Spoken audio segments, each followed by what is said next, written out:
Sanibonani, Abusheni, Dumelang. Hello, South Africans, everyone that's watching all over the country, all over the continent. I'd like to welcome you to Empower Talks, a platform where all the professionals from different professions are here to share their nuggets of wisdom in their skill knowledge of the industry that they are in. And this podcast, just a disclaimer, we do not only speak English, we can speak any of the African languages. And then as time goes on, we'll find a way to put subtitles there, so that we can accommodate everyone. So welcome to Empower Talks. Please don't forget to like, subscribe, and click that notification bell. Now, we all know that last month was World Tourism Month, or South Africa Tourism Month. And one of the things that we've been celebrating is women who are in tourism.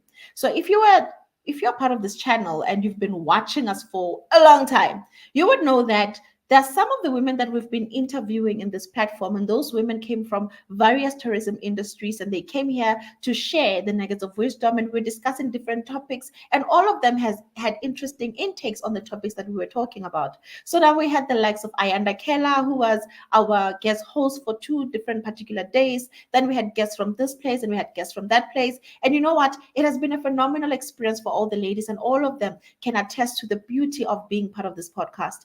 Please do not forget to like, subscribe, and click the notification bell. So today, we're speaking about an interesting topic, right? And it's funny how the women that will be discussing this with us is people that are in the business environment, meaning that your sense of belief in yourself and your mental health towards every decision that you make in your life is determined by your standing, if that makes sense.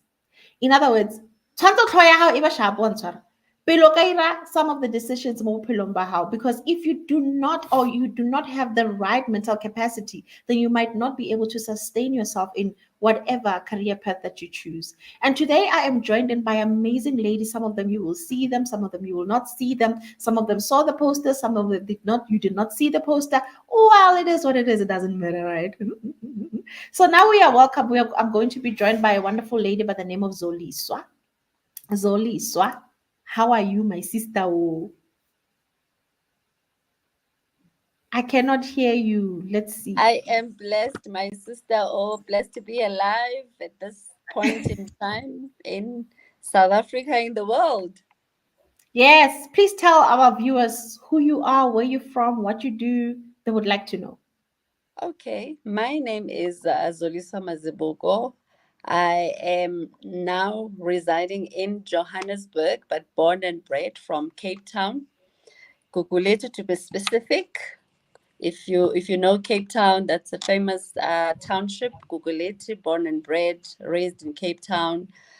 Moved to Johannesburg. Currently, I am actually doing multiple things, and I'm sure those who know me, they know the passion that I have, specifically in the skills development sector.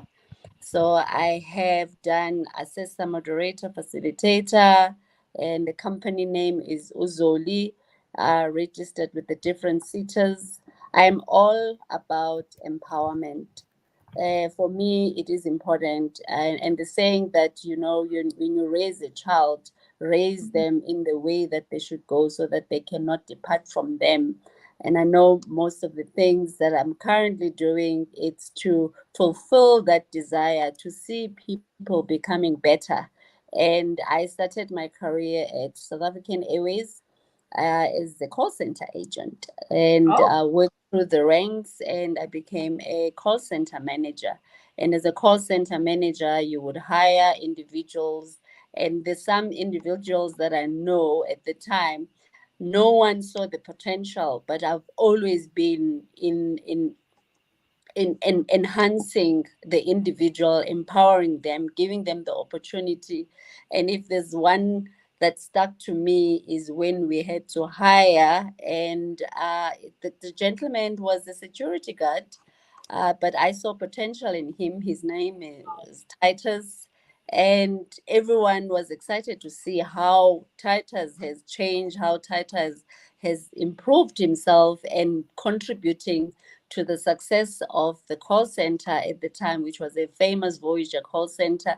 So I've always, I'm a people's person. I mean, bringing I meet you today, tomorrow we're friends because I've created that relationship. And being in the environment of skills development, you're all about people. You're all about empowering them, unleashing and showing them, their potential. And there's a lot of things that have changed recently. It's no longer you standing in front of people telling them what to do. It's about you engaging with them, getting to know them more and learn from them and share your knowledge with them. So I've been blessed to be able to go into the mining sector, where Wow. I had done skills development within the mining sectors, supervisory skills, and now you're interacting. And I like how you said you would be able to speak in your own language, which sometimes those are the challenges that you come across as a facilitator, that you get people that would not be able to really understand. And at the time, it was interesting when on the last day they told me, actually, at some point somewhere, you were losing us because we were not following you. But it has taught me again to say, you know what, get to know people better, interact with them. And there, from there as well, I came out with relationships. So I've got relationship pending over 30 years, people that Wow. I've interacted with, that I can still pick up a phone and say, hey, how are you?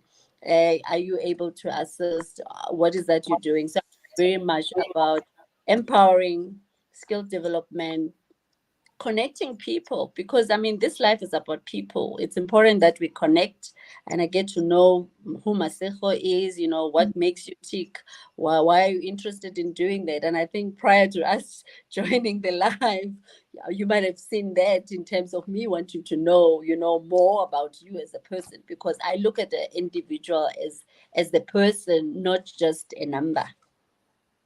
Oh, wow. Lovely, lovely, lovely. I love how you say the type of work that you do is people orientated. You need to be able to engage a lot with the people that we have. And look, we have Dima Paho who says, Dima here from SAZA signing the register. So excited to join the community. Welcome, welcome, Dima. Thank you for watching.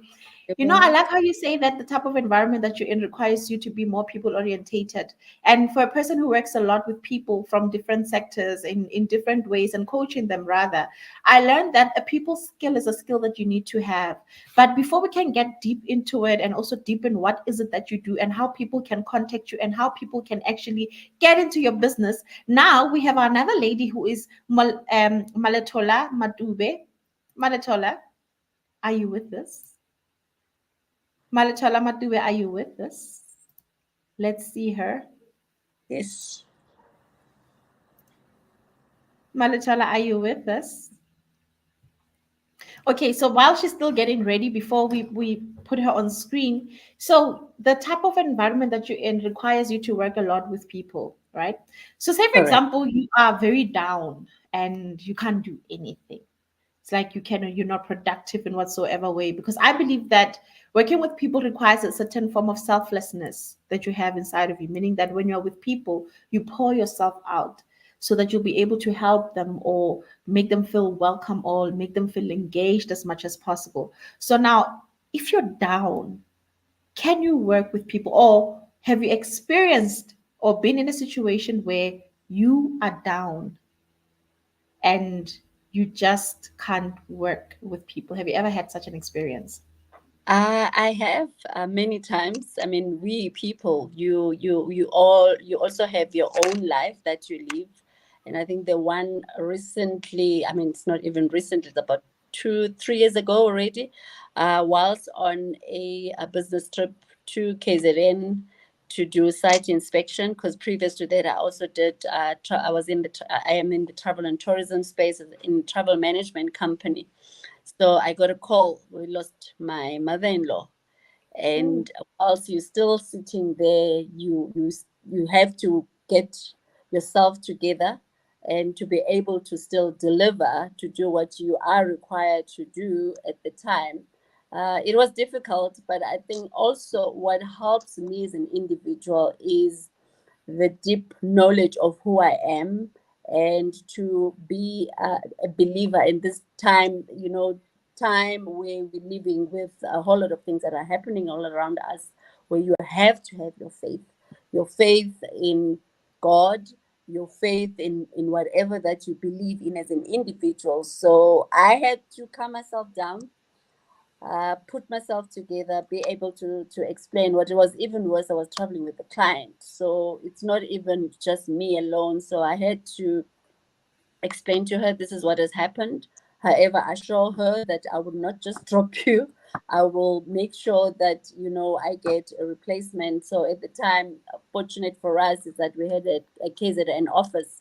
So we called on the help from case and office to come and stand in for me while I go and attend to the family matter. So the next day I was able to travel. But even on that day, I had to still be Zoliswa and to fulfill, the role that I have come here to do. And I think it's very much about what I believe in. There was no day off in any day that you walk through this earth that you say, no, I'm taking day, I'm not doing what I'm supposed to be doing, Mm, because there's mm. people that are looking up to you, people that are relying on you to be able to deliver to them. But most importantly, one, being able to find the time that you are alone, do Yeah. introspection, empower yourself. There's a saying that you cannot pour from an empty cup. So I Mm. believe in that quiet time, and do what you need to do. So when we're done, time off after that time, which sometimes if you're traveling with a client, there's no time off, because you still have to make sure that they're all taken care of, they're comfortable and all that. But when you're in your room alone, that's the time that I would connect and then gain the Mm. strength, able to do what I need to do the next day. Yeah. Hey, you know what? You are a better person than me. I, for one, I sit in my corner, I cry, I go back and I pretend and I smile. I mean, what else can I do besides that? And then you still have to go in front of people and still pour yourself out. But Correct. funny enough, when you're emotionally vulnerable, that's the time where you produce the most. Because the strength in which you produce, you don't know where it comes from. Your ability to produce the way you do, you don't know where it comes from. In fact, when you're vulnerable, that's when you actually can test what type of a person are you. Can you really handle immense pressure? Can you really not handle immense pressure? I think, yeah, it goes from person, it differs from person to person. So thank you so much. We will get back to you. We will come back to you just now. So we are joined in by Khotala Mokoena, who is from Accenture Toastmasters Club. Excited to see her. Hi Khotala, how are you? Hi, Masero. I'm good, thanks. And how are you? I am good, good, good. Are you excited to be here? Oh, I'm so excited. Thanks for having me tonight. Yeah, so how's load shedding? Load shedding is bad, but I'm glad I managed to connect, but it's very bad. Can you please tell our guests, to please tell our guests who you are, introduce yourself, tell you our guests who you are, where you're from, and what you do. Hmm. I'm a technology consultant in one of the international consulting firm. I'm a futuristic, I'm a learner, I'm a relator. I'm a teacher by heart. Before I started my career in technology, I used to teach grade ones, your 5-year old, how to use computer. So that's when I found out that I'm a teacher by heart. I'm also a vice president of public relations for Toastmasters, Accenture Toastmasters. Hey, tell us more about that. Tell us more about Accenture Toastmasters, where you are the Vice President of Education. And then as time goes on, we'll talk about you being a grade three teacher. That's very interesting. I did not know that about you. So tell us more about Toastmasters. What is it that you do? Just sell it to us. Not even grade three. Before I moved to Toastmasters, not even grade three, grade R, your five Ah, year old. they don't listen, Yes. those ones. They reason a lot. But They think they know everything. but yeah, I managed to do that. We'll discuss that later on. Toastmasters is, as I've mentioned, it's an international public speaking platform where it gives you a platform to practice your public speaking. But it's not only about public speaking, it's about time management, leadership, and having being positive in life. The reason I'm saying the positivity in life is because with Toastmasters, we learn a lot about how to give positive feedback. There's what I like, how we give feedback in Toastmasters, which is what we use is 3-to-1 rule. So this 3-to-1 rule is you give after a person gives a speech. When you are an evaluator, so before I move to that, so what happens with Toastmasters, you'll have a series of courses that you have to do before you can present your speeches on our fortnight meetings. So when you present your speech, there'll be someone who's evaluating your speech to ensure that your goal for that speech is met. There'll be someone who's a grammarian. This person is responsible for checking if you are using the king. I'm not sure if I should say the king or the queen's language correctly. And then also there'll be a person who's an R counter. This person is responsible for listening to or checking your R's, arms. In Toastmasters, we call them crunching words or crunch words, because usually when we give speeches, we use crunch words like so, that, instead of using pauses. So I like what Zolisa has said, that she's passionate about self-development or skills development. That's my passion as well. And the reason I joined Toastmasters is because I'm all about self-empowerment and self-development. And as a technology consultant, you need to be able to present yourself properly. You can be an expert in technology, AI, and everything, but if you are unable to present yourself, you are as good as nothing. So that's when I decided to join Toastmasters, and Toastmasters has helped me a lot, Masego. That's why I'm here with you tonight. And yes, as I was explaining what Toastmasters is, so my role as Vice President for Public Relations is to market Toastmasters. Okay. To make sure that to make sure that people knows about Toastmasters and the benefits of Toastmasters and how it can help you not only for your public speaking but also for your time management, your procrastination, as well as leadership. I was saying, I think 2 weeks ago, that we have so many people who are good technically or at whatever skills that they have, but they lack people skills, they lack interpersonal skills. You can be good at what you do, but if you are unable, as a manager, as a supervisor, if you are unable to relate with people that you are managing, your team won't be as strong as you wish it to be, because technical skill or any other skill can be taught, but with personal skill or interpersonal skills, it's very different, it's very difficult, and it takes a lot of extra work. Yo, You don't Kutala. learn that from our corporate or our business. You have to go extra mile. Yeah, so I like how both of you ladies speak a lot about personal development and empowerment. And I think we, all three of us in this beautiful, beautiful environment, have come to understand the topic that we are going to talk about today. And I believe that a lot of people say this is a very heavy topic. And Hotalang, I think we've already had these discussions before. So just to give everyone a little bit brief history about Empower Talks as to what is it, what's Empower Talks, and how did we get here. So I'm the area director of Toastmasters International for Area Y4, which is in Southern Africa. So this area is for clubs that are within Midrand, well, basically Midrand in Johannesburg, for those that do not know. And one of the things that I wanted to do is that, yes, Toastmasters, we come in and we always speak about, we always empower ourselves through peer on peer assessment. We evaluate ourselves to present speeches. There's a pathway that you follow, there's an award that you receive afterwards. So that's what we do. So when I took on the area director role, which is something that I said I will just challenge myself, just personally. I'll challenge myself and do something that is way out of my comfort zone and take on more than what I should. So to be honest, I was never ready for this, right? So when I took this and I said, all their members that are within the area needs to get not even value for money, but they need to showcase the skills that they have learned on an international platform where the whole world can see them or watch them grow, and on an environment where the recordings or whatever it is will exist there forever, meaning that on a weird day, Hotalan can just decide to come into YouTube and say, okay, let me go back to Empower Talks and watch myself. I want to see how was I in the last 10 years or so.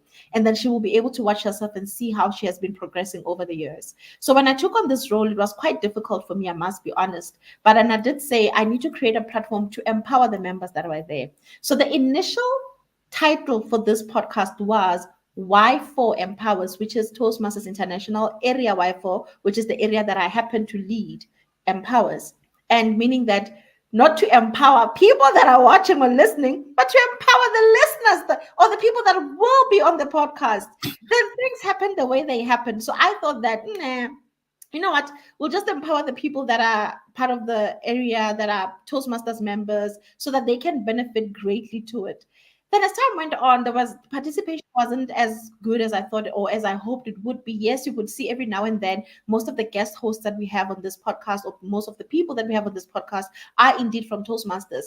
But I was like, you know what? Let me open it to the world at large, to everyone. And that's where I met Ayanda. We met at a conference. I think it was a Gauteng premiere, something I forgot. I met her and Mel. And Mel had just won the Mrs. Soweto beauty pageant. And we are able to engage. And that's where we build a relationship. When she said to me that this is tourism, we have tourism month. And I was like, yes, in fact, you know what? Let me open this podcast to everyone. And Mel and also everyone else, including Zoliswa and Molatola and Karabo Lebohan, the ones that you had on previous podcasts, they were able to join and interact with us. And then I had to remove the Wi-Fi because it's no longer relevant. The idea of the podcast was to empower people within the Wi-Fi area while other people are watching them grow. Then it became something else. Then it became a safe space for everyone in every profession to share the nuggets of wisdom to the world, something that you wouldn't be given, or an environment or a platform that you wouldn't be given freely just like that.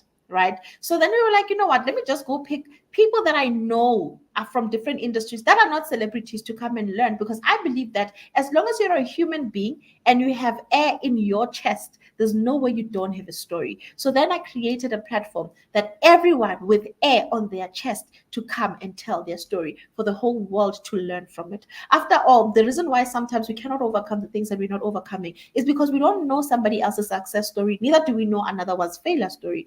We read it on books that are published, that are famous, like the books by Michelle Obama, the books by Viola Davis. We buy them and we read them. But what about your book? What about the one that no one knows about, no one has heard about? So that's where this podcast came from. So I hope that you enjoyed that little bit brief history. So this podcast started on Twitter Spaces, but unfortunately, because of the stigma that Twitter Spaces has, it has to move to come to YouTube. So it went from an audio podcast to more of a visual podcast. And that's why we have these beautiful ladies in this call that are amazing, that are coming from different industries, that have availed themselves to come and teach all of you here on this call today, all of you that here that are live, and some of you that are watching the recording. How is it that you can unmask, you can overcome having the imposter syndrome? But before we can even talk about the imposter syndrome, because this is a topic that I want us, okay, now I think we can talk about the topic. I wanted to introduce Malatola, but I can see she disconnected, unfortunately. So the theme for today is unmasking the imposter syndrome, conquering self-doubt and achieve success. This is a heavy topic because a lot of people suffer a lot from this. So ladies, I will ask you just one by one, starting with Hotala. Just tell us more about this imposter syndrome. Can we contextualize it for people to understand what is it, so that they can know what are we discussing exactly, or to what length are we discussing this imposter syndrome that we talk about? Imposter syndrome is a very, very complex topic, I must admit, Masero. However, I will summarize it a bit, or based on my experience. So, imposter syndrome is whereby you have achieved something, but you feel like a fraudster. You feel like you're not being real.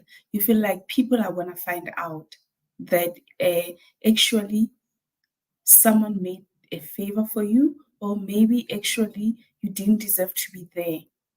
This is a feeling or a mental state that you feel after achieving something, you feel like, no, no, no, actually, I don't deserve to be here.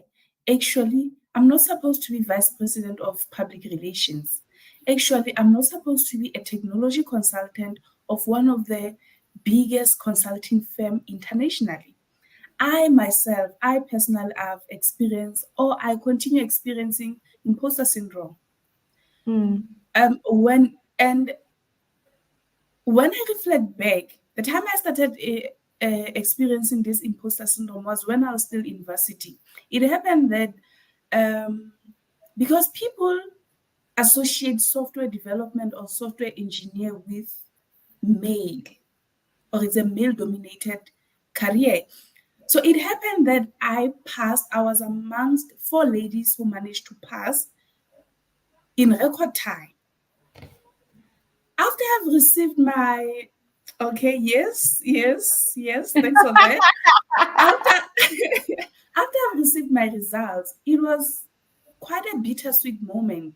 Instead of being proud of myself, instead of celebrating my achievement, I went back and checked, how could I, who am I to have come on top of all other learners who comes from better schools, who comes from a better background. I found all the reasons that why I should not have been achieved what I've achieved. And then as life progressed, when I started my career, I also asked myself, how could I have managed to secure a career in one of the international consulting firm? That's when I realized that this is a mental state, and I started reading a lot about it. And then I found that Maya Angelou also had the similar issues, or the similar imposter syndrome. She even said that after writing her 11th book, she thought people were going to find out. She thought Mm. people now people are going to see that she's a fraudster, she's not what they think they are. Mm. And then that's when I realized that this is a huge phenomenon, a very complex phenomenon that we work with every day of our lives. But now the question became to me, how do I conquer? Before we How do can I get to conquer imposter syndrome, I want to ask Zoliswa something. So you said that it's a complex phenomenon that most people do not know about, or some people suffer from it without even being aware of it. I mean, looking at explaining the history of how when you were in school, you thought that I'm a fraudster. How can I get you? I don't deserve this. You get a job. You feel like, no, I don't deserve this. Zoliswa, just tell me, do we know exactly where does this imposter syndrome actually come from? Can we pinpoint, or is there a way that we can help people identify where this imposter syndrome actually comes from? Say that we can identify where it's coming from. I always look at individual to look at the group, the root cause. Most instances, things come from your upbringing, the environment that you grew from, and the people around you at the time. And it also depends on the times when you grow up. So if I look now with the current the generation that we have and us bringing up our kids, it's very different from then. With I think of the individuals that I've interacted with, that I have identified that self confidence lacked, self belief lacked, and there was no guidance in terms of, what, you can do this, whatever you believe in. And whilst growing up, we had the people like the Brenda Fassis that, when you look at them performing on the stage, you're seeing this person, who's vibrant and all that. And many times I still recall, I don't know if my mother will remember, where I would threaten her. I said, you know what, I think I'm just going to leave home and go to Joburg and go and sing. And she would tell me that, you know what, by all means you can go, So that kind of a response from a parent who's telling you, no, you can go. I mean, knowing very much that you would not be able to go. So hence I'm saying it depends on the environment, how you were brought up, and the people around you. She's very strict, and there are a lot of things that I have learned from her with regards to self confidence, where this woman will pick up a whole TV and try and fix it herself, so and like, believe in yourself, you can do this. And when interacting with people, especially when I came to Joburg, somehow there were times that I felt that, what, geez, this is a big environment. I mean, coming from Cape Town, yes, Cape Town's big, but it's a big environment in the sense that you get people that will even ask you, okay, how did you get to this job? How did you get to this position? And I would just think back, go back at home, you have those flashbacks. You go back at home and say, yeah, no, I got the job because I went for an interview and they saw me fit to get the job, and start to celebrate yourself. So there's a lot that we can do to be able to assist people. And if you recall back with my scenario with the guy who was a security guard, who now had an opportunity to be given a role that is above a security guard, where many times you will just have to coach, mentor. And I think, again, going back to the passionate about people, where you see people, you see something that they don't see in themselves. So you're able to coach, mentor, and identify that. So there is a way for us to be able to help people, whilst we're also helping ourselves, because this is a journey. There are certain environments where you feel like that, certain environments you believe, what, you just walk tall, chin up, you just do what you have to do. Ish. And no matter what it's again, it's not easy, man.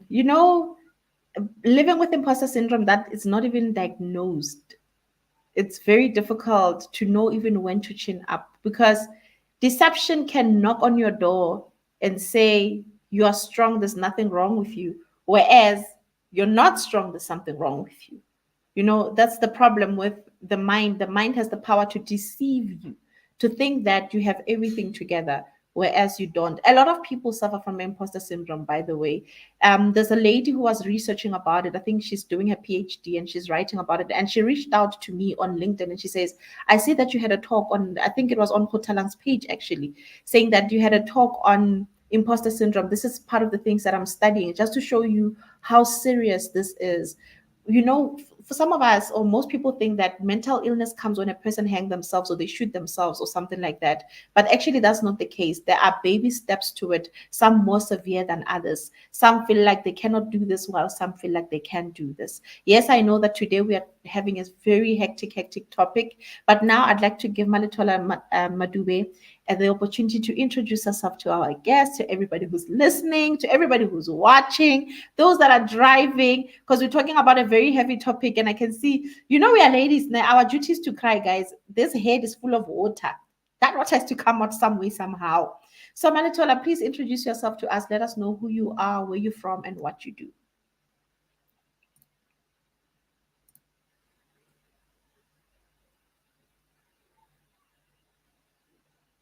Hmm. We cannot hear you at all, at all, at all, at all, at all. Not network showing us flames. We cannot hear you at all, at all, at all, at all. Can you hear us?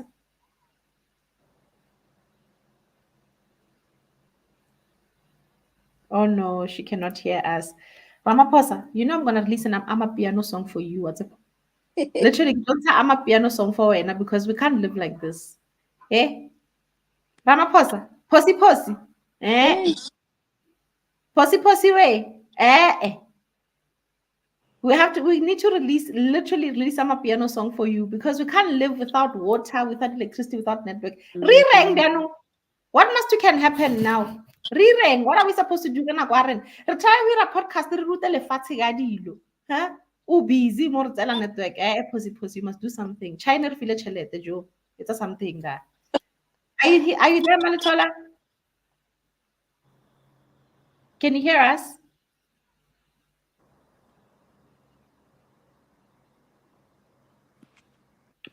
I network sham. It wants us spoke. It wants us spoke. Ladies, yo, in as much as this topic is emotional, it's easy for us to say this is how you need to overcome the imposter syndrome. Mm, But I want to set the scene a little bit. There are some family setups where you find that out of a mother has 5 kids, right? mm, And the firstborn being the old one is the one who they rely on the most. The firstborn in most cases is the one who's being sent everywhere, right? The mm, firstborn is like the first mother to every other child that comes after them. Let me start by saying this, South Africans, and even if you're going to drag me for this, so be it, it's wrong. A child is a child must be a child. Whether child is child number 7, number 8, number 12, this whole thing of firstborn syndrome shouldn't exist. A child is a child and a child should be a child, not a child being a firstborn. Gone are those days, back in the days where when a mother has their firstborn, they become excited. "Ru, seng nomlekelele, umuntu ozongisiza." It shouldn't be like that. A child should remain as a child. Then comes baby number 2, mm, who's lighter like me, while baby number 1 was a little bit darker than me. Then all of a sudden, the love is more on the lighter one than it is on the darker one. mm, Second born, love is on this side. Then there's this one who's talkative, child number 3. Very talkative, energetic, does everything as they want. And you know what? Because of that, the last born, everybody just literally bows down to their feet. And everyone will do whatever it takes to make them happy, right? Noma Bolani, we see you. Hi, Noma. We see you, we see you, we see you. And all of a sudden you start finding that most firstborns suffer a lot from imposter syndrome because they fail to believe that they themselves can be loved like other children. Because if they were regarded as second class, all of a sudden they now need to be the mothers, nourished and not be nourished. Upbringing and how you were raised and the family setup affects how mm, you will be groomed in future, and that's a fact. That's why you find that most parents currently, they would look for books, they listen to Dr. Oz, they watch Oprah Winfrey because they're looking for ways to raise their children better than themselves, right? Give load shedding, but it's fine, it will be well, better than themselves, and they're looking for something that they can do in order to raise their kids properly. And these are the issues that we have in our family setups. So yes, ladies, the scene is like that. Child number 1, number 2, number 3 is the one who's loved, supported, taken to the best school. This one, Anna, like a metric, not even a metric certificate. Now, in an environment such as this, how do we then help this child number 1, firstborn, to overcome the imposter syndrome? Because obviously they will be stricken by it one way or the other. There's no way they can live without them feeling like they're inadequate. I mean, if you feel like you're inadequate while you are a child, there's no way you can feel adequate in future. It doesn't make sense. So now, mm. how do we overcome this? Firstly, we need to help them. How do you diagnose yourself? How do you identify it? And how do you overcome it?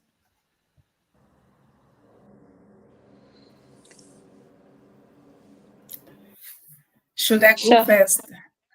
Yes, you can. What a question, Masejo. You've said a mouthful. I had an interaction with a friend a few weeks ago, and she mentioned something like, I'm doing well because every time I come across challenges, every time I feel inadequate, I remember my dad's words saying that you are the light of this family and you can achieve whatever that you set your mind in. And then this, it made me realize what you've just mentioned, that what our parents or what we as parents say to our kids matters the most in the adult they become in future. Because as she was explaining, this is her father used to say this long time ago while she was still a child, but she carries that with her. Every time she faces challenges, she reminds herself who she is by what her father has said to her. And number 2, what I want to mention is every time when a manager or a supervisor is telling me about a problematic colleague or a team member, I first ask, did you reach out? Did you reach out on a personal level and find out what is this person going through? Because Believe you me, all of us, or majority of us, we wanna do well in our careers, but there's that little voice, that mental state like imposter syndrome, that is standing in front of us that is standing between us and our success. I usually ask the person, did you reach out to the person on a personal level to find out what they are going through? Because imposter syndrome, we need to understand that imposter syndrome is a mental challenge. So that's what I do usually, that I reach out to people on a personal level and ask, what is it that you're going through? Not everyone will be able to open up to you and tell you what they're going through, but maybe it's because it's one of my strengths that I'm a relator. I manage to relate well with people. I ask, what is it that you're going through? And I like to affirm people. That's what I do. I don't know if I learned this from Toastmasters or it's in my personality. I like to affirm people. If people does something good, I tell the person that you are good. You actually managed to achieve that. That has many people have struggled or have suffered to achieve that. So I've realized that when someone achieve a little task, when you affirm them or congratulate them or tell them how good they are or how good they can be, you actually motivating them, you actually breaking that imposter syndrome wall that they are building. So Mm. yes, uh, we should we should keep on not giving up on people. Most especially, I'll talk about corporate because I'm in corporate. Let's not give up on people. Let's connect with people on personal level and find out, because we have people who don't even have low self-esteem. They cannot even talk or present the work that they have done. They are doing well, but because of the low self-esteem, because of Mm. the imposter syndrome, they feel like they cannot present their work the way others are presenting their work. You find that those people are at the back of the chain or at the back of the train. But as a leader, as a person who's a supervisor, if you reach out to those people, if you know and connect with your team well, you'll realize that Hotalang actually is quite shy when it comes to meeting. Let me reach out to her and ask her how I can help. Mm. That's how I managed to introduce Toastmasters to a majority of my colleagues. Hey, Yes. hey. So listen, before you can carry on, let's see if we can get Malatola finally to speak to us. Malatol, hello. Ah, the network is networking, Shem. And look at how beautiful she looks with her It Ndebele is. accent. Okay. It The is. network is networking. So Zalisa, you can weigh in. I think we've heard a lot from Kotalang already. You know what? She has said a mouthful, and I can really agree with her. With what she has mentioned, because we are to hold each other's hands, and that is how we can be able to assist one another. And as heavy as it is, the topic for me now, sitting here and engaging with all of you, it's more like, wow, you know what, there's a lot that people are dealing with out there, and there's a lot that we individually could be able to assist them to unmask this imposter syndrome. And of course, most people, they might have not been aware, but if we are able to assist, to bring it to their attention and assist them to seek assistance, because there are channels to assist individual. Of course, Mm, there's a saying, you cannot change your past, but you can definitely do something about your future. And mm, for me, it's all starts with the shifting of the mind. The mind needs to shift. We yeah. need to shift our mind. We need to shift our mind. We need to help those that we see are struggling in certain areas, to help them to shift their mind. And very much, I can relate with some of your saying with regard to being a manager, managing individuals, where you are unable to tap into their spaces, and they have the difficult conversations to highlight things that they could be doing better.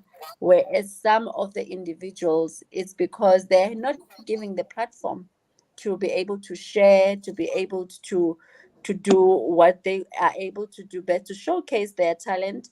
And I always, when I pick up, if individual is very shy, I would always give them the opportunity, to come out of the shell, give them the opportunity. And some, they don't like it, but you have separate conversation to say, what, I'm not doing this because I want to put you on the spot, but I'm doing this to help you, to empower you.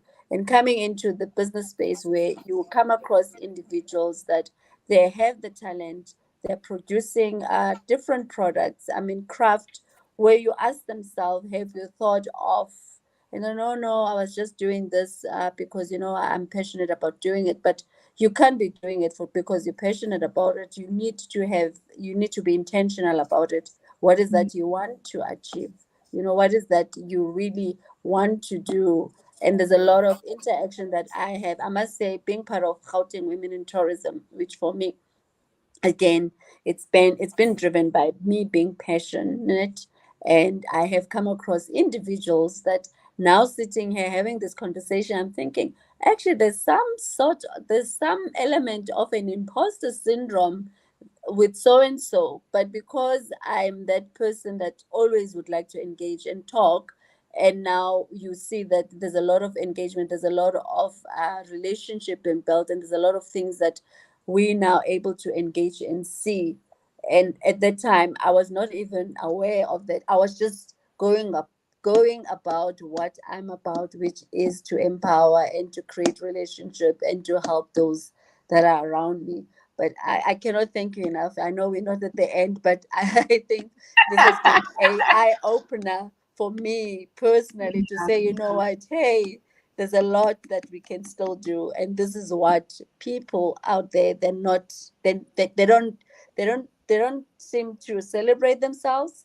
And one thing that I've picked up over the years, I mean, I call everyone queens because I believe we are queens. You don't have to be queen because you have a crown or you come from a royalty family, but you're a queen in your own space because there are things that you do for others and people do for you as well.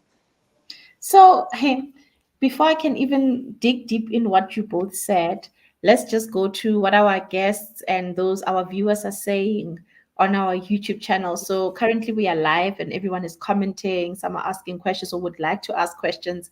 And we have Norma Bolani who says fear, doubt, and feeling inadequate is an enemy of self.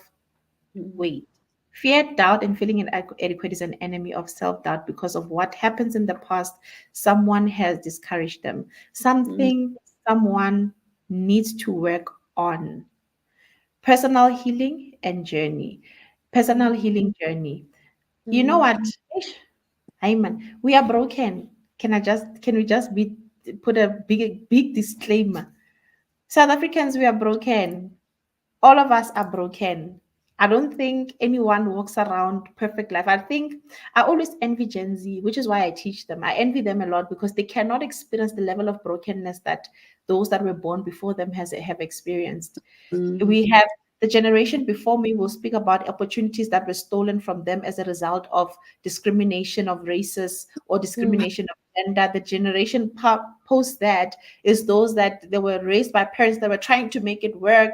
All of a sudden mm, South Africa has independence, then people want money, fame, blah blah blah blah blah. And then the generation after that, it's more of, well, we kind of sort of made it, and because we kind of sort of made it, we think mm, that we're at this level. But the generation that we have today, they're so free. They cannot even, I don't think they know the term imposter syndrome, what it is, not because they're young, but I don't think they experience it that much because in their heads, they are born in a world of I can do everything. mm, That's the world that they are born in. Then the generation prior to that are born in a world of, oh, well, girl, probably not. mm, Just mm, probably not, right? So I was having a conversation this weekend with a group of people, and we're talking about businesses and why is it that most black people don't want to take on risks. And one of them said, "No, there's nothing wrong with having a business. In fact, you can have a business, but here's a problem. Someone will come in and they will steal it from you. And then they will steal this, they'll target you, they'll kill you. And I'm like, my lady, Mm, that's not even the problem. The first problem is the business must work. That's the first problem. Because there needs to be something for someone to steal. And at this point, there's nothing for anyone to steal. So before you can even worry about someone stealing your business, targeting you, mm, bewitching you, start here. The mm, business does the work. Let's start here. And a lot of people don't want to, even if they do undertake into, even if they do pursue business, there's always that doubt that they have within themselves that a person like me does not deserve something like this. For example, mm, ladies that have broken, that have been married before, this world called them return soldiers. And every time when they want to remarry, they have a feeling that I cannot do this. I don't think this is, mm, I don't think I deserve this. You know, I think the society we live in contributed a lot to how we are. Social media contributes a lot to how we are, especially now, and how we are brought up contributes a lot to how we are. But there's something that I want us to alert, or that I want us to be mindful of, and that I want us to be aware of, is the fact that even if there are imposter syndrome exists, there are people out there in your life, in the environment, that takes advantage of the imposter syndrome because they can see it, and then they break you even further because one or the other they exist.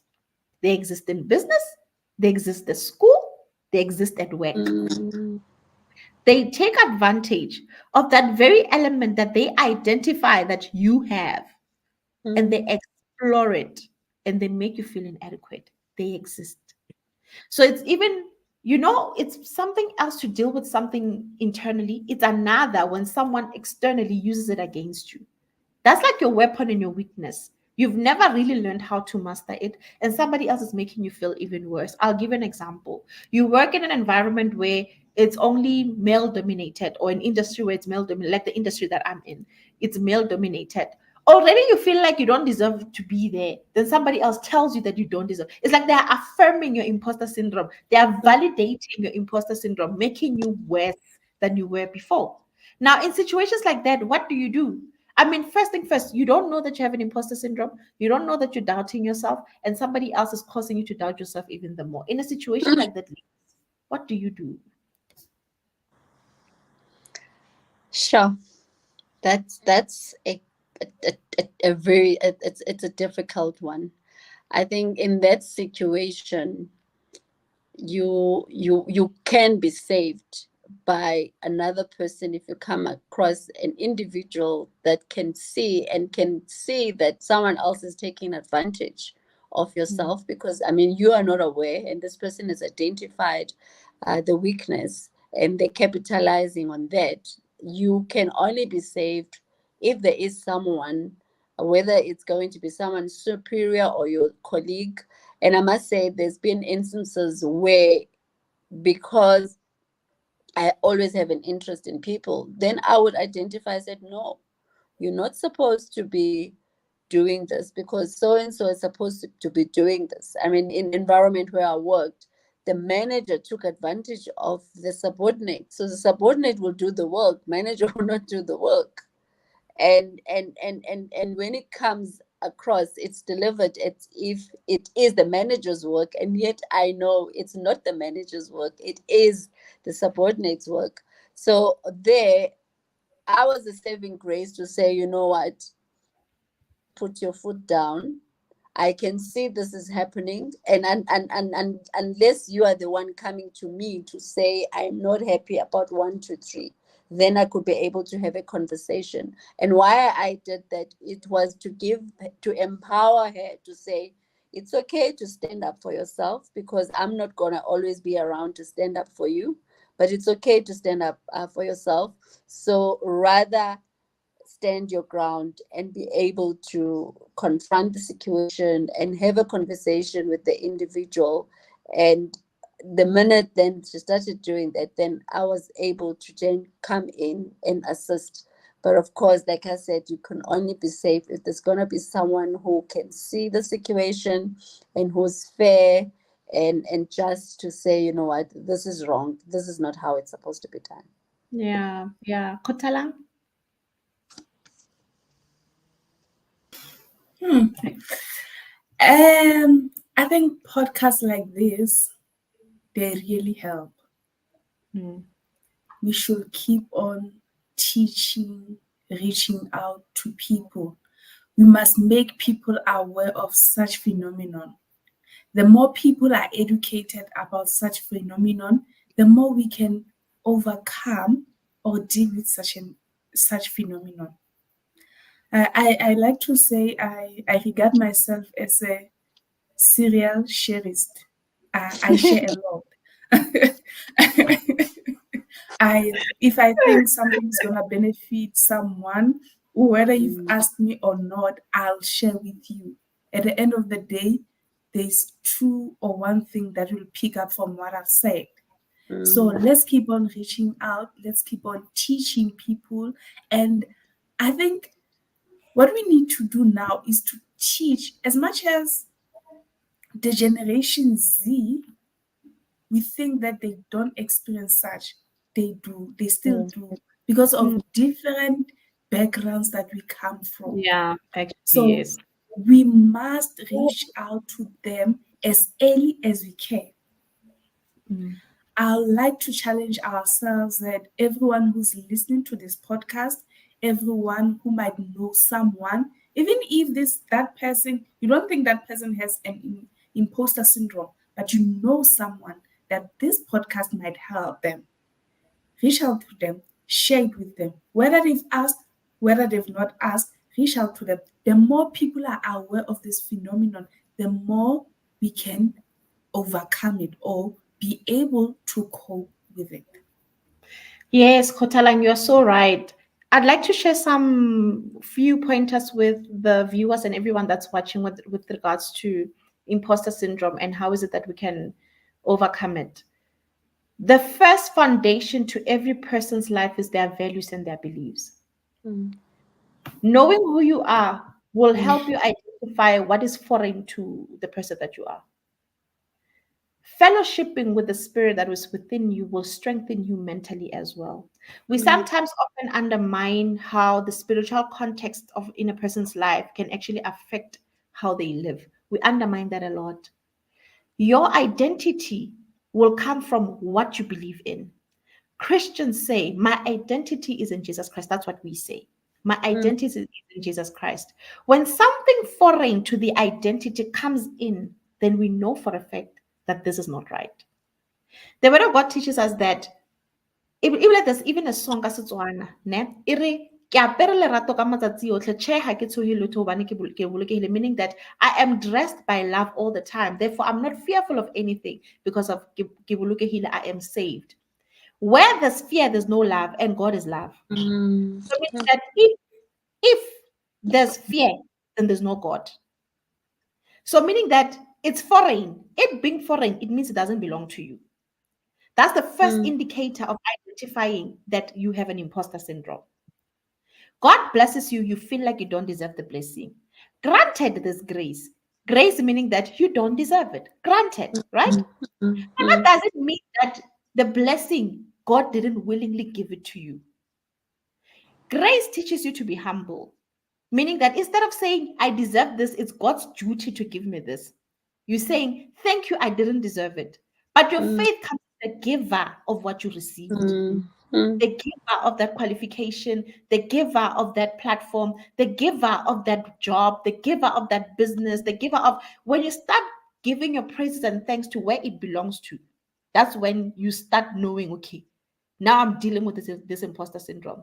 Because at the end of the day, Romans teaches us that there's now no condemnation to those that are in Christ. So if you're condemned, it means you are not in Christ.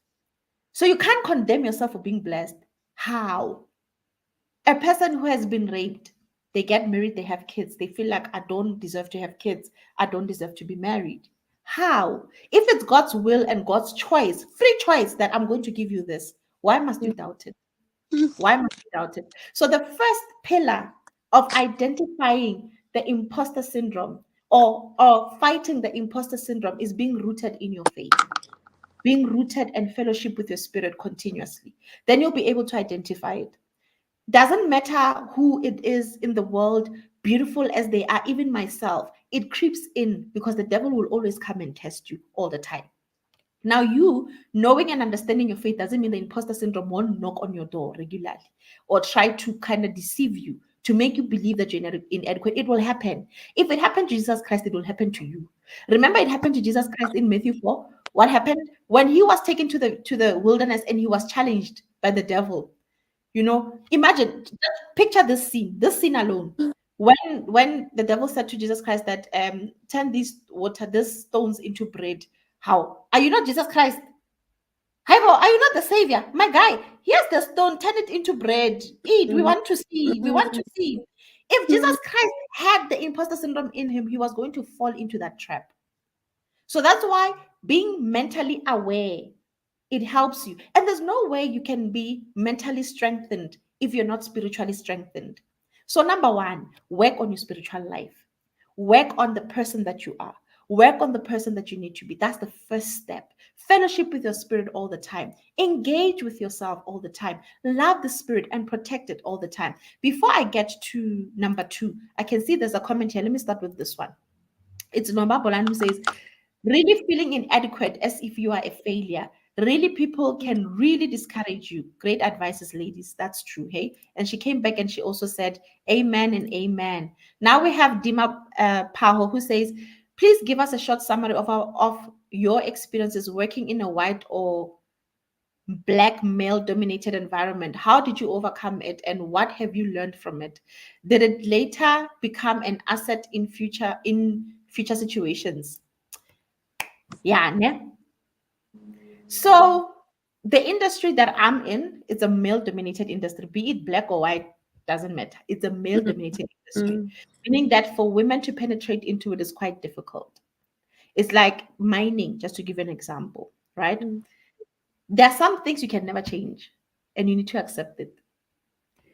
I attended a wedding, and the pastor said, there are ingredients that you put in a bowl in order for you to make a cake. yes. And he said, there's an egg, flour, milk, this, and then there are raisins, meaning that there are some ingredients that will create the cake, and some of them will not be part of the mixture. Those ones you can take out of a cake, unlike an egg that's already being mixed. And then he says you must be able to identify what you can and what you cannot change. Mm, So even if I'm in this male dominated environment, it doesn't mean that there are not good things that come out of it. There's a mm, resilience that I learned that I didn't think I have. There's perseverance that I learned that I didn't think I have. There's patience. There are things that, like for example, lack of submission and humility. It made me understand the roles of a woman and a man in this world in a way that I didn't even imagine. Even though I was in an oppressive environment, I don't want to call it oppressive, but it is an oppressive environment where a woman's voice is not heard, yet a man's voice is so loud and clear. mm, No matter how much you bow down, no matter how much you put a duku, waparaskete, yebo baba, it will not change. There's mm, no, in their minds, they're conditioned in this way. A woman cannot have a say, and we can't blame them. It's beyond gender, it's more of history, mm, upbringing, mm, cultural beliefs. You can't mm, change it. Now, the question is, what do you do? Don't let it affect you. This today I was teaching my colleagues and I said, you must master the master. mm, Always master the master. What does that mean? It means that every person, let me start from the beginning. When the world began, right? I'll teach you what my spiritual father taught me. It made sense to me. When the world began, there was Adam and Eve in the jungle, in the at the Garden of Eden, right? And there were animals of many kinds. The people that named the animal, it was Adam. Adam is the one who names them. The animal, he mm, says, you are a dog, you're a cow, you're a this, you're a mm, this, you're a this, you're a this. What if they were not the only people on earth? Meaning that, yes, there were people, but they were given the names of animals because of their characters, mm, meaning that their behavior resembled a certain animal. mm, So when I say master and master, I'm saying understand the character of a person that you deal with, then you will mm, know how to master what they do to you. They come and they oppress you, you have a weapon to master what they do to you. They mm, do something to you that will make you feel down. Granted, you are emotional. Granted, you will feel hurt. You will feel. Don't even prevent yourself from doing that. Cry. You have to. It's your human nature. In fact, mm, it's your democratic right, according to the human constitution, to cry. Do it. Yes, vent, do it. But must you dwell on it? No. You must move on. You need to don't deprive yourself from experiencing human experiences when you're going through something. So in this male dominated environment that I'm still in even today, I'm still Maseho. I'm not changing, not even for them. I'm not gonna change because there's no way I'm gonna wake up tomorrow and I'm a man. Uh-uh. So in other words, I'm not going to fight for acceptance at all. And that's why they respect me. The fact that I'm not fighting for them to accept me. Our main problem is we want to be validated by those who we feel are superior than us. That's where the problem starts. Especially in corporate, especially for women. I've seen a lot of women that turned into men to a point where they even switched off their emotions, which is very key. Remember, your emotions as a woman is one of your weapons to overcome as a woman. You have to be emotional. That's how God designed you. When you switch it off, you become a different human being now. So there are a lot of women that switched off those emotions that are no longer like that. Stop trying to please them. Be you. They're not gonna fire you for that. What are they gonna put on your termination letter? You were yourself. No one's gonna do that. I mean, think about it. What's the worst thing that can happen? What is the worst thing that can happen? Nothing. So that power and authority must be taken out of them. So women in a male-dominated environment, be you. Be you. Don't care what they think. Don't care. Be you. After all, you produce better when you're the best version of yourself. Should that be a misunderstanding? Then ask questions. How is it I should? I remember this other day, one lady said to me, maybe it's because of you're not behaving like a black person. Get not the school I went to didn't teach me how to behave like a black person. Which school did you attend when? There a syllabus on how to become a black person? Nah, I've never been there. I'll be me. And they will accept the me that I am. Because I cannot pretend every day I'm me, but still play your game. That's a topic for another day. Still play your game. That's a topic for another day. So I remember the first rule is fairness and harness your spirituality. This the person that you are. Otherwise, it's like I'm an accountant rather. So you have to have a reconciliation. You must compare something with something. You need to compare yourself with Christ in order for you to know if you're in the right standing or not. And you have nothing, if you have nothing to compare yourself with, then it's difficult. It's very difficult. Secondly, stand boldly and stand firmly. When you're bold and you are firm, remember where your confidence comes from. It comes from number one. When you are bold and you are firm, I remember I used to feel weird when people said, God loves me. I'm like, yo, we're now lucky. You know, you're lucky. I sham. You're lucky. Affirm yourself. Stand boldly. I'm a beautiful African black woman. Thank you very much. I'm a beautiful, I'm strong, and I'm a powerful African black woman. Yes, challenges come, but like the character, like when God mixed me in a pot, like guys, hey, God did a job with the person that you are. When He mixed everything inside, He's like, I'm going to make this human being. When He did that, I knew for a fact, something beautiful is going to come out of it.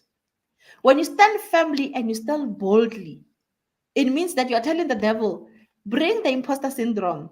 As for me, I'm going nowhere. This is my grace, this is my faith, and that's my journey. The problem with not attacking or not even attacking, the problem with not conditioning your mind regarding the imposter syndrome that you have is that it will affect how you make your decisions. When you're supposed to take a step higher, this is now God saying, you've been in this position for a long time. You must go higher because I want you to reach out to more people. The imposter syndrome says, first of all, you don't even deserve to be here. Never mind there. That's what it says. Right? I say, do it afraid. Do it very much afraid. Do it in fear if you have to. Do it in fear. Challenge it. Challenge it. There's a song by Casting Crowns. It says it's about. I think the name of the song is "Oh My Soul" by Casting Crowns. It says, "Oh my soul, you are not alone. For there's a place that fear has to face the God that you know. Cause that fear and that doubt to fear the God that you know. It needs to bow down to the same way you worship God. Cause it. Bring it with you to the altar and let's see if it's gonna survive or not. Bring it with you to the altar and let's see if it's gonna make it or not. So stand firmly, firmness, harness your spirituality, stand firmly and boldly. Number 3 and number 4, I will let Zoliswa and Hotala to bring it to you so that viewers and listeners can hear what is it that they have to say. Number 3, let's hear Hotala. Number 3. Can you please repeat number 3? Yeah, you will tell us. We don't know it.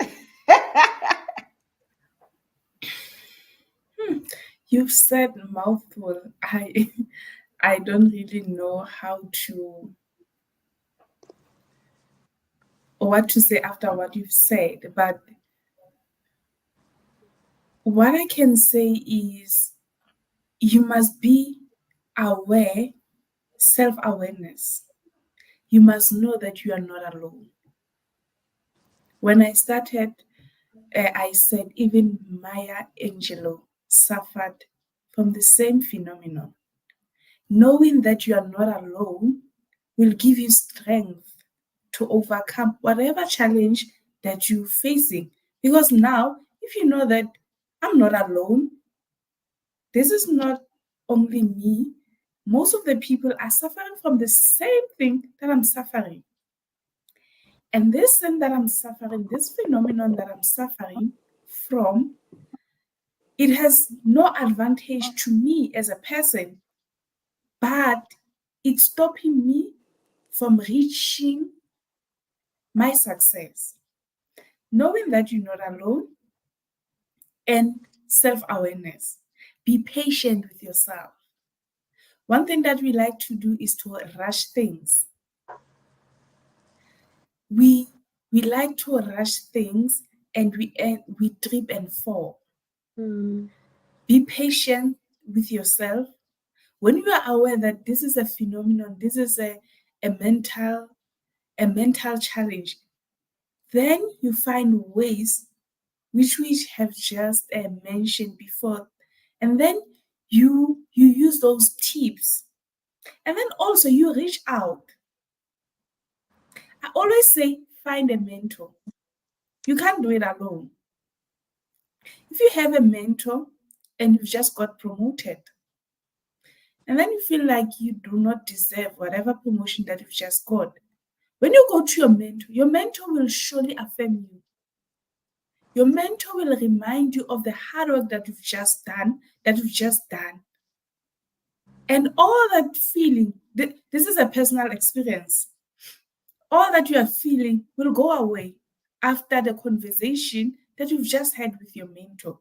I always say you cannot be the best teacher if you don't associate yourself with best teachers or with people who have gone through that path that you want to follow. So have a mentor or someone close or a supporting system. When you feel such feelings, you reach out to your supporting system or your mentor. That this is the challenge that I'm facing. What do you think? How do I overcome this? Believe you me, you might find that your mentor has at some point experienced the same thing that we are experiencing, or they know someone that have experienced the same thing, or they know a podcast that might help you. So number 1 from my side, or number 3, is self-awareness. Be patient with yourself and find a supporting structure. Yeah, that's all from my side. Okay, I think she's coming back. Yes, yes, we are waiting for you. You know, you have actually tapped into some of the things that I have noted. If you recall, when I started, I said, self-belief, knowing who you are as an individual. And you've said it so clearly that, you know what, we are spiritual beings and the spirit needs to be fed. And the self-taught that you will speak to yourself, self-talk, positive self-talk that you will speak to yourself.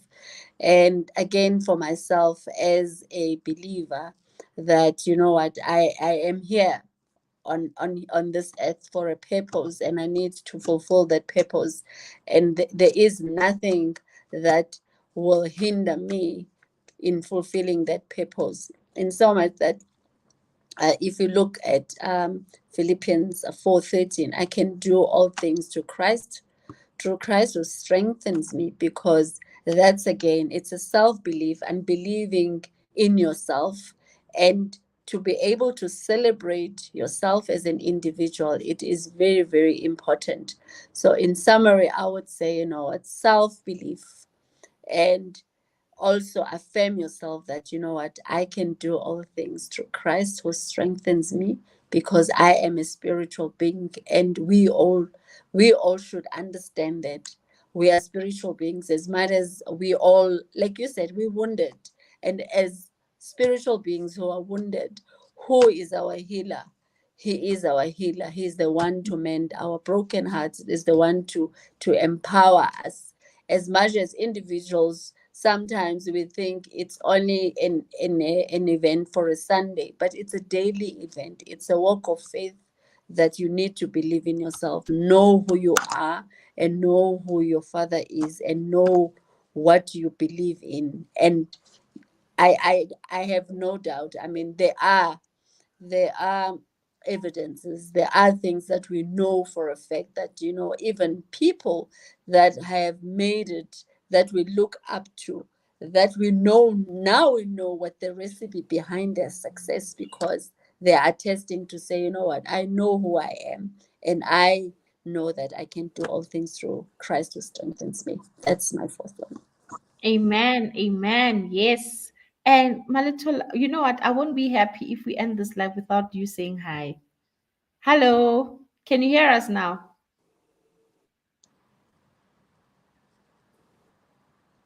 Way network is networking today. It's really, really showing us flames. So, ladies, we've been talking for 1 hour, 16 minutes. That's a that's a very long time. Are there any parting words that you have? Let me start with you, Zoliswa. Are there any parting words or anything you would like to say? uh Parting words I would say is that, what, let's be kind to one another. Kindness, it's what we all need. We all understand our challenges.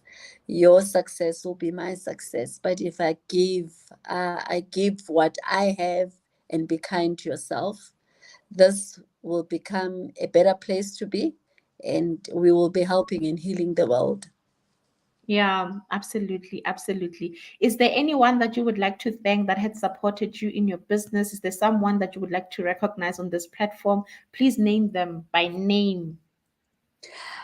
Geez, there's quite a few people that I would like to mention. Sure. There's quite a lot. The list is long. I think, for one, there is a colleague of mine within the Gauteng Women in Tourism, Ayanda Kela. There's also Theo Makatini, who's been, it's quite interesting how you met. Like I said, I'm a people's person. So you meet a person once, then they become part of your journey. And there is a partner, a colleague of mine by the name of Tsidi, whom we are really, really learning and helping ourselves. And there's a client of mine, Petronella Goliath, whom I believe she'll be able to see the podcast. She has been very instrumental in helping and making sure that, as a Black woman, and in this time where support is highly appreciated and needed at all times, and my partner, P&D Academy, Kita Ramapele, who has also been very, very helpful. And Maseko, I again say thank you to you, because this is an opportunity. This is a platform where we as women were able to help and share, and encourage one another. And the whole of Gauteng Women in Tourism, it's been a journey. And some of them would know what I'm talking about, but I would really appreciate all of them for helping me. And as I said, the list is long, but those are the few that I would like to mention and thank them. Thank you very much. Thank you so much. Hotalang, there is a comment here. So while you were speaking, you said something about mentorship, and you said that you need to seek mentorship and be mentored. So there's a lady here, Dima Paho, who says, I really think that the mentor and mentee topic is so crucial for young professionals with clear goals. I think most don't know where to start to find a mentor and the do's and don'ts of being a good mentee. While you answer that, also give us your parting words and also tell us who you would like to appreciate in your journey and in your career. Thank you, Masego. My list is very long, and if I have to mention, I think we won't end. So I'd like to thank everyone in my circle, the ladies that keep on sharing all the information that I need. And then also regarding the mentor and mentee. Okay, before I go to the mentor and mentee, what I would like to say is let's keep on reaching out. There are a lot of people who'd love to do good, but they don't have a clear goal because they don't know where to start. I think that also touches on the mentor and mentee topic. Yes, it's very crucial for young professional, but because some of them they don't even know what they want because they don't have that support system from back at home. They just wanna do well. They wanna study, work hard, and achieve or change the situation at home, whatever the reason might be. But they do not have the foundation. They never had that person to look up to. Be it a pastor, be a reverend, be it a teacher, be it a coach. So let's keep on reaching out to them. And ho na le puo e nngwe ka Sesotho e reng ngwana o hodiswa ke setjhaba. So let's reach out to those that we see potential, not only to those who we see potential, even those ones. I like what Zolisa said that sorry, she once gave a security guard an opportunity. Even though we think this person does not have a potential, you can make an impact. It might be a mental state that this certain person thinks they cannot, because of their self esteem, they think they cannot achieve above what they are because of their background, because of where they come from. So let's keep on reaching out to those who are close to us so that they can reach out to the larger circle. I don't know if you can still see me.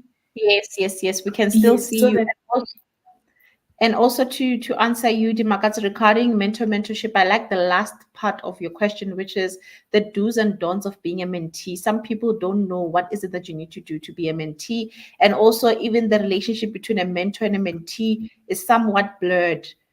Some people don't know how to do it, what to do. I would say the first thing before you look for mentorship, start researching on what's required of this type of relationship of a mentor and a mentee. And also, it's important for you to know who runs it as a mentor, especially the one that someone is asking help from you, you can't be the one chasing the person who's seeking for help and setting up meetings with them, making sure, no, as the mentee, it's your job. Meaning that for this relationship to exist, it depends on the one who seeks mentorship. So when you willingly seek mentorship, mentorship is free for some people you pay for it, some people it's free. In my case, I'm a coach and people pay for it. So for you to have that type of a relationship, it means that you need to chase your mentor. So identify the person who wants to mentor you and also set the boundaries and know that mentor, this is where I want us to be. This is the goal. So there's certain things that needs to exist. There has to be a goal. You need to chase the mentor. You need to work towards something. So when you look for a mentor, also reaching out, it will help. You identify the right person that you think would mentor you.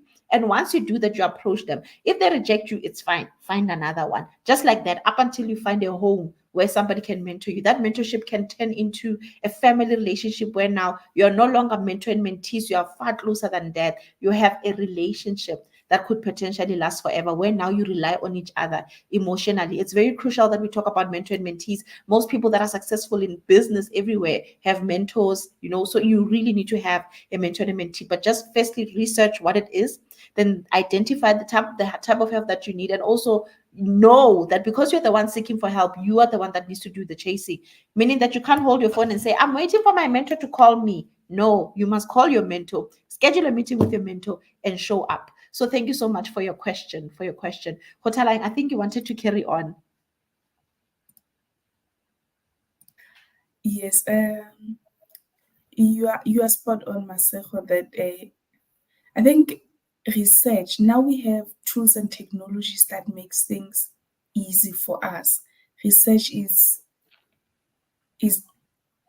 first point on the list that you need to do your research. You need to do, before you can even reach out to your mentor, you need to find out if this is the right mentor, if this mentor is in the career path or business path that I would like to follow.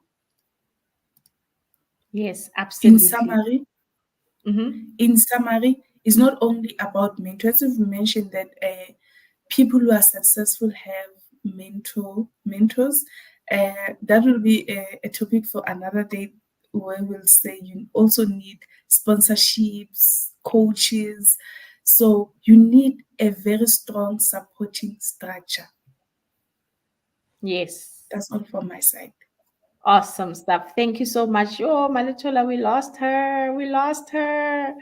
Wow. And I just firstly applaud her for the resilience and persistence for trying to connect throughout the entire podcast. I really appreciate that. So, Malitola, this is a shout out to you. For people that do not know you, I'm Malitola Matubeya from Ikedzeze Bokamoso Holdings, and these are your contact details. So if you look at the screen down there, Maletola on LinkedIn, she's Maletola Matube. On Instagram, Maletola underscore Matube. Imbokodo Golf Symposium, Mzansi Golf Innovation, Mzansi, it's a lot. And then on Facebook, it's Maletola Matube, Mzansi Signature Wine Progressive Women in Golf Mzansi Golf Innovation. That those are her details. So please make sure that you reach out to her. But I will make time and see if we cannot have, even if it's a mini recording, for her to be showcased on this podcast as well. So based on what I can see and the interactions I had with her, she's one of the most influential women who does a lot, who believes in herself so much. And this topic I'm pretty sure she was going to panel beat it way better than I could have panel beat it 100%. I'm 100% sure, 100% sure about it. I'd like to thank every person that viewed, that was with us, and even you that is watching the recording right now. I'd like to thank you for taking your time to listen to this phenomenal women. Malitola, please say hi, at least hi nyana, so that we can hear your voice. Kancinci. Just say hello, hello, hello, hello. Look at how beautiful you look. You're so beautiful. Say hello. Aisha, the network is networking on a serious note. Really networking. I'd like to thank every one of you, every single one of you. I'd like to thank you, Zoliso and Yoko Talam, for taking the time to spend 1 hour, 27 minutes on this podcast, sharing wisdom and nuggets of wisdom with everyone that's out there that will come back into this particular podcast and really learn from everything that you have taught them for today. So I really like to appreciate you for that. Also like to thank the women housing in tourism as well, that has been, making sure that all the guests we have for the month comes from that industry. And I'd like to say congratulations and well done on the jobs that you're doing. Well done on the businesses that you have. And I pray that God gracefully increases it in Jesus' name. Hallelujah.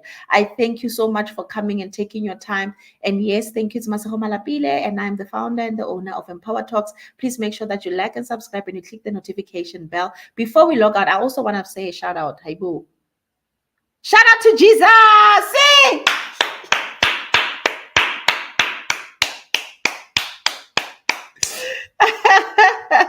Shout out to Jesus Christ, and shout out to my family and my friends and everyone that's watching and everyone that's supporting this podcast. More especially Accenture Toastmasters Club by the leadership of Michael Shackleton, Brighton Masiye, Sipo Kumalo. I'd like to thank the I Institute of Internal Auditors Toastmasters Club, led by me, and the list is long. I'd also like to extend our appreciation to Angie Kivido. Angie Kivido is the district director for Southern District Toastmasters, meaning that she handles 13 countries, which is a lot. So yes, power to the people. Thank you so much, Angie Kivido. To Andrew Zuro, who's the past district director. I'd like to thank Gamu Molebalwa. Wow, I almost said Kamumpela. Where did that name come from? Kiamo Molebalwa. I'd like to thank everyone from Transnet Trailblazers, Kailami Thrive, Spa Executives. Those are the clubs that are within my area. So if you'd like to join Toastmasters, please reach out to us and then we'll lead you to the correct place and the correct direction. And I also like to thank Dimap Paho and also Noma Bolani for engaging with us throughout the podcast, and everyone else that was listening, even those that I haven't showed their name, like the Dream Basket Essay that is here to support Zoliswa. So thank you so much, ladies. Let us all have a lovely evening. May God bless you. May God bless and touch everything that you do. Hallelujah. Amen. And enjoy your evening. Bye, ladies. Bye. Thank you.